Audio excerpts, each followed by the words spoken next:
So, Artian weapons, right? Yes, sir. And they're made from a green metal created by the civilization that was destroyed by Zoh Shia. Yep, that's the one. And so Zoh Shia weapons made from that monster, yep. And they're weaker. Well, no, but yeah, but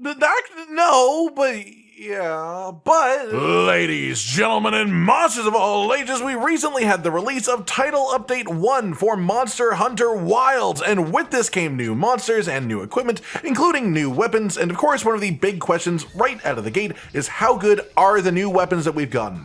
How do they compare to previous crafted monster weapons? How do they compare to Artian weapons? And what can you expect from them in general? And we'll go through each weapon type specifically to go over the more niche parts of it all, but to start off with, I want to do a more general comparison to a standard Artian weapon and go from there.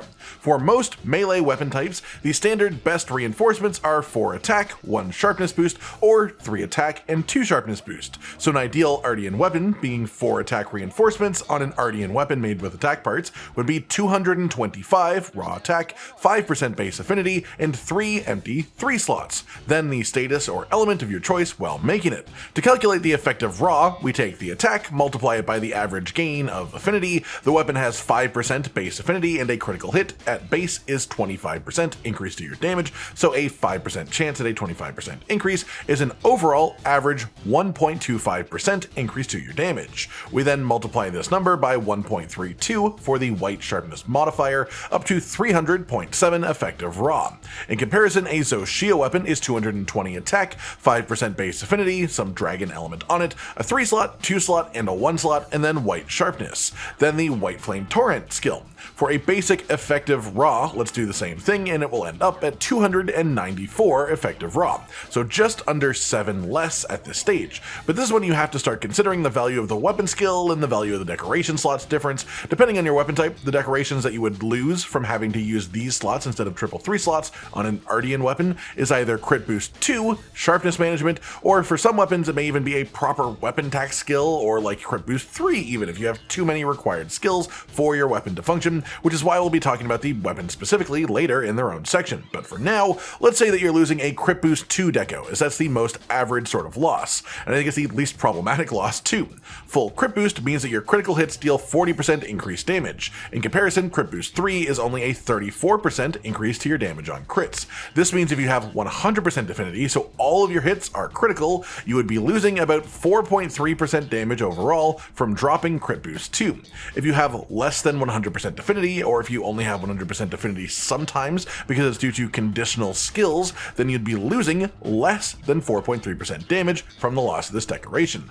In comparison, we had a full video testing Whiteflame Torrent as a skill yesterday specifically, and found that in most situations, for most players, it'll be worth somewhere between 3% to 4.5% of your total damage while using the skill because of how it works. The quickest rundown that I can give you is when you hit a monster, you have a chance to get a bonus flat 50 damage pop. This chance has a 3-second internal cooldown between opportunities to apply it, so no matter how many times you hit a monster, it cannot happen more than once every 3 seconds. You can never have more than 2 failures in a row, meaning that your first hit every 3 seconds has a chance at the damage pop, your first hit 3 seconds after that has another chance at causing it, and if neither of those two did, then 3 seconds later, your next hit will guaranteed trigger this effect. And this is sort of a convoluted way of saying that on average, if you are consistently hitting the monster, you will hit for an extra 50 damage every 6 seconds or so. The complication of that is because of how it works, it doesn't necessarily benefit specifically fast weapons or specifically high uptime. It benefits attacking as frequently on the dot to 3 seconds as possible, because you ideally would hit the monster the exact frame that the internal cooldown is over, every single time. So technically speaking, a fast weapon isn't a straight up damage increase with this, it's just more likely to hit closer to the reset frames due to general attack speed, and so you'll have more of these procs over the duration of a hunt as a result of that. All that to say, again, I would expect anywhere from a 3 to 4.5% increase to your total damage from this skill, but it actually goes up in value the longer your hunts are, the more time you spend between your attacks, the more time you spend repositioning, because the less frequently you hit the monster, the larger percent of your damage will come from this skill, and because it is flat damage as well, the lower lower your damage in your build, the lower the damage numbers that you get from your hits, because maybe you're building for comfort skills or utility instead of just full-on attack, the larger percent of your overall damage Whiteflame Torrent will end up being.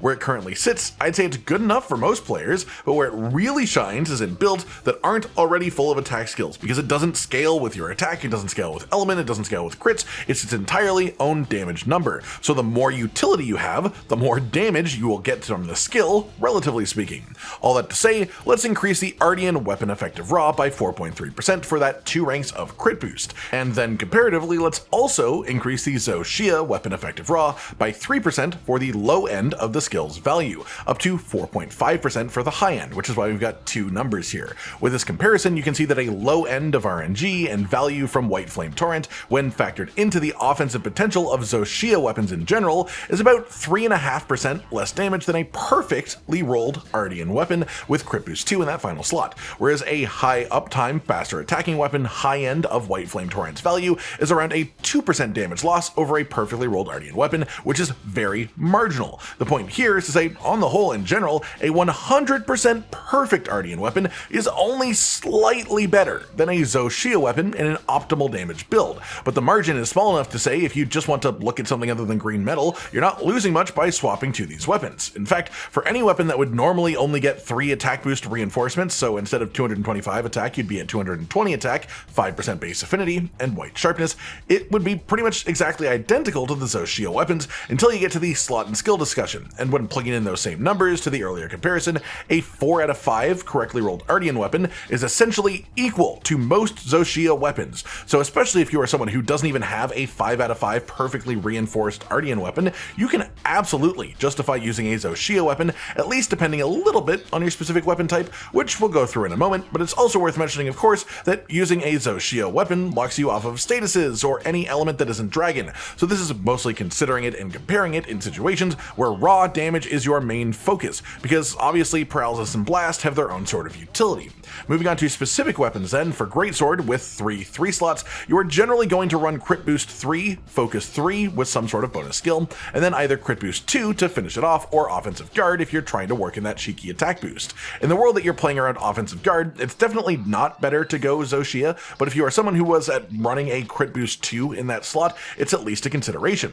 The negative here is that greatsword is one of the least frequently hitting weapons, and that makes it less good at frequently applying the Whiteflame Torrent damage bonus, to the point that I'd say that you will get it with this weapon once every 9 to 12 seconds on average, whereas other faster weapons mostly I'd say 6 to 9 seconds, dependent. That said, no matter what, if your hunts go long enough because of the way that this skill works, it will eventually overtake the value of a full Artian weapon, so essentially it requires you to look in the mirror and evaluate your own hunts. If your hunts with Artian weapons are longer than you believe to be average, then you would gain more damage than average relatively from the Zoh Shia weapon skill. For greatsword, I'd say it's worth similar value to a 3 attack reinforcement Artian weapon, maybe a touch less, but that depends on playstyle and RNG.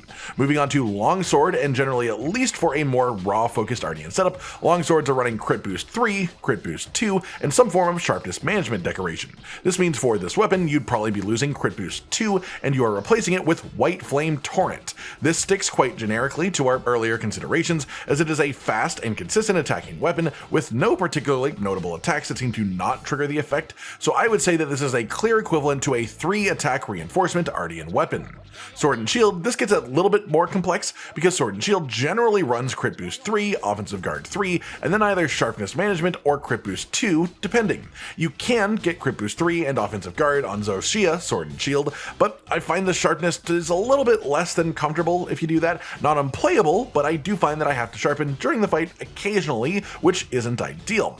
Offensive guard, especially for Sword and Shield, is worth way too much value to even consider dropping, and crit boost 3 is quite literally 50% more value than crit boost 2, so you are losing a lot more on Sword and Shield to swap from Artian to Zoh Shia, but it's also one of the most consistent Whiteflame Torrent proccing uptime weapons, so overall I'd say this is relatively equivalent to a 2 attack rolled Artian Sword and Shield, just because these slots are a bigger issue for this weapon type than most.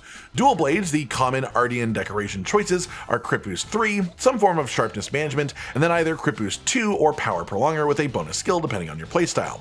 This means that you are probably replacing either crit boost 2 or power prolonger. Crit boost 2 is fine. Power Prolonger would be a fair bit of comfort loss if it's something that you're used to playing with, but the value of that is really up to the player. That said, you definitely still need Sharpness Management, and Crit Boost 3 is high value, so that's what your likely trade-off would be. That said, I'd say this is fairly equivalent to a 3 attack rolled Reinforcement Artian Dual Blades, as you don't have anything quite to the level of Offensive Guard to consider in your slots, and this is an extremely consistently hitting weapon, which makes it great for the Whiteflame Torrent skill in general too. Moving on to Hammer, generally speaking, the Artian weapon decoration choices are Crit Boost 3, Crit Boost 2, and then either Focus 3 or Sharpness Management. Personally, I'm a big fan of Focus myself, especially as you can combo it with a handicraft, but Sharpness is always a factor, so let's say this is a weapon that you would be trading Crit Boost 2 for Whiteflame Torrent with, as you could keep the other skills. Doing this would put it at a very similar value to Greatswords comparisons, so I'd call Zoh Shia Hammer a near equivalent to a 3 attack reinforced Artian weapon. For Hunting Horn, this gets a lot more complex as we have the melody set to consider too, and first, this Hunting Horn is gorgeous. Like, I just want to use it because of how it looks and nothing else. It's super funky. Artian horns were mostly only used for element more than anything as far as pure damage, so there's not a huge comparison there, but it definitely doesn't overtake any dragon horns because it doesn't have Echo Wave Dragon compared to the Arkveld horn. It doesn't overtake any mainstay healing horns because while it does have the health regeneration Echo Bubble feature, it doesn't have any actual main healing songs, but it does get defense up large, attack defense up small, Echo Wave Blunt, which is great for KO / stun, and then also exhaust buildup, and offset melody as the special is pretty good too. So this is sort of like a jack of all trades Hunting Horn with relatively decent offensive stats on it too. It buffs offense and defense, it offers some regen over time from the bubbles if you stand in them, and it has the offset melody. Horn is one of the only weapons where I won't say it's straight up better or worse than anything, so much as it just provides a new melody set on a weapon that has pretty good stats otherwise, and of course looks gorgeous. Then we have Lance, and this is another offensive guard weapon, and offensive guard is such a massive amount of value, but there's a pretty solid amount of white sharpness on Zoh Shia Lance, so I'd say you can definitely slot in offensive guard 3, then 3 ranks of crit boost with your other slots, and then be pretty satisfied. You won't have any ranks of guard, so you do need to hit the perfect guards and counters. You won't have guard up either for the biggest attacks, but in a comparison to a straight up damage setup, which would gain either Sharpness Management or Crit Boost 2 instead, this is totally viable. I'd again say that Zoh Shia Lance sticks to the general rule of being relatively equivalent value to an Artian Lance with 3 attack reinforcement rolls, especially as this is a weapon with frequent consistent attacks.